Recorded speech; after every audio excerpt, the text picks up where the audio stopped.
Hi Onyx Realities, welcome back again to my YouTube channel. In today's video, we are going to be learning how to make this gown without zipper and a dart. I've seen this gown with zippers and dart tutorial, so I decided to work on mine without all of this. So if you are interested, please stay tuned and watch to the very end, comment your views, and also subscribe to the channel. Thank you.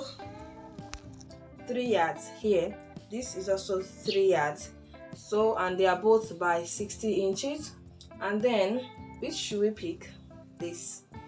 Okay guys, so my 3 yards I went ahead to fold into 4. I folded it into 4. 1, 2, and this is so I have my front and back pattern folded. The next thing I'll be doing is to measure my length here. Length 42 inches. So I have length 42 inches to work with.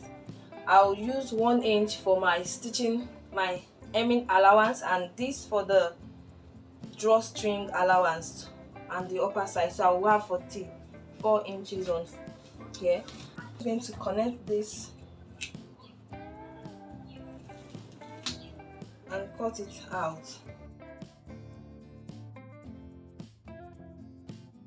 First of all, mark 1 inch away from the starting line.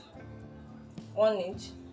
This 1 inch is for the drawstring space. Alright, now from this drawstring space, I'll mark 10 inches for my chest line. Then I'll mark my waist 18 inches. 18 inches. So the neckline is a bit wide, so I'll make my neckline 7 inches wide. For the neck depth, I'll come down by 1.5. Then I'll connect this to it.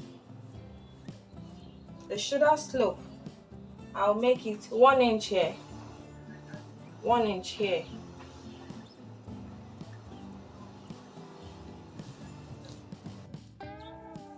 Okay, so the chest I'm working is 48 divided by 4, 12 inches there plus 2 inches, because this dress will not be having any zipper.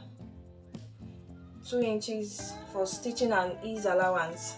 Waist 42 divided by 4, I have 10.5.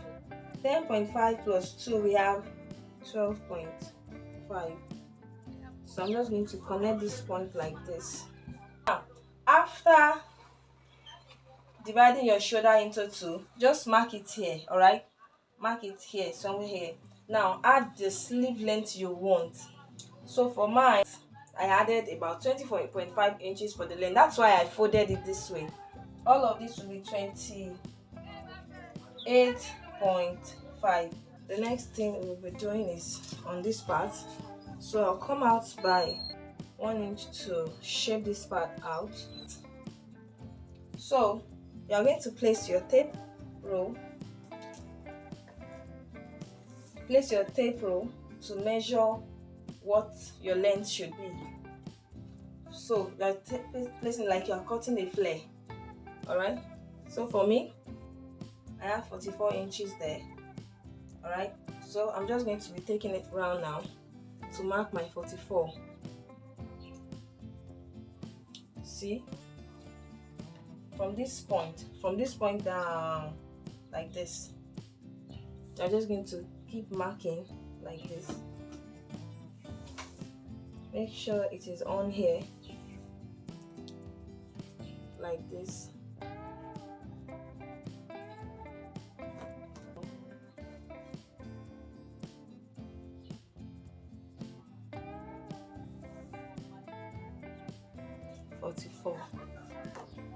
Okay.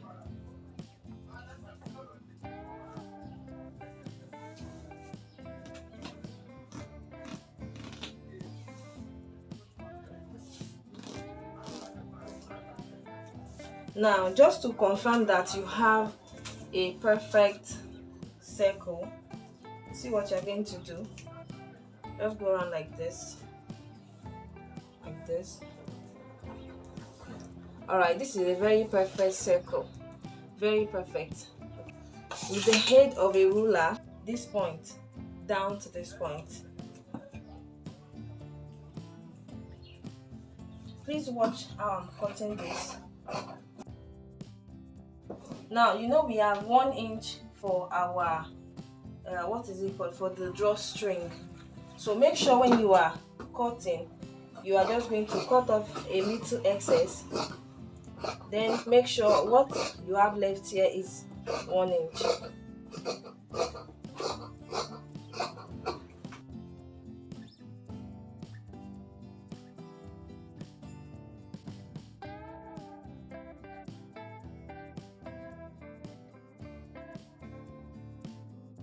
So I'll guys cut this like I have done this. Here is the second one, guys. Let me know the one you prefer in the comment section. Alright, so here is my bias, so I'll be using it to turn my neckline. Now, after turning your neckline with your bias, you are just going to go over to the sleeve hem, weave in. I did about a 1/4 inch inward. Then I went ahead to join the shoulder by the 1 inch we took out for the drawstring, like this.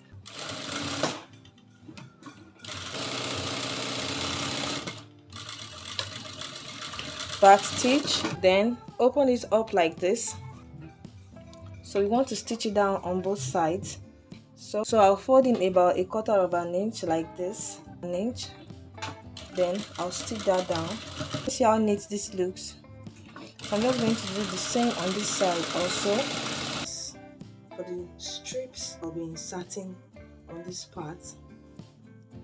So it is 1.5 inches wide, and each of the strip I'll be using for this part, each of them, you know, we have 1 2 3 4. So each of the 4 strips is 36 inches long.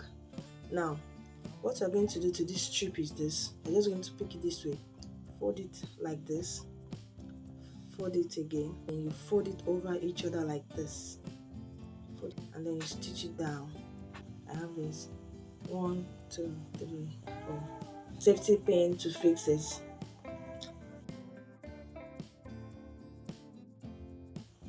See, now make sure it is in here. Can you see that? Pin it down on this second side. Make sure it's not coming out on the shoulder. Pin that down. So after pinning down, you stitch it down. After fixing this, you join the 2 sides by 1/2 inch to join it straight down. After you are done stitching the side like this, turn it out. Now you want to get the waistline of the 2 sides. The waistline of mine is 17 inches here. On the second side also of 17 inches. Now you're going to get the midpoint of this waistline. The midpoint for mine is 11 inches. Now from this point, since our slit is on this side, I'm just going to take my bust span measurement to my left. So my bust span is 8 inches divided by 2, we have 4. So 4 inches. Now I'm just going to roll this straight down. On your waist, you mark a straight line down, down, down. On this straight line now, mark a straight line down to the hem. Now, on the straight line you have marked, I came down by 15 inches. This will be how long the opening would be, I'll have 10 inches for my opening. So if you want to do more than that, you want it more opened, you can go ahead to do more. Alright, what I'll do is this. I'll simply open this up like this. I'll then fold about 1/4 of an inch twice. I'll fold it like that and stitch it down. Then after stitching that down, I'll weave in my hem like this. For the waist belt, I did ×2 of my waist circumference and it is 5 inches wide. I'll simply turn this over. Alright, I'll stitch it down like this and turn it out. Here is my rope. See you all again in my next one. Bye.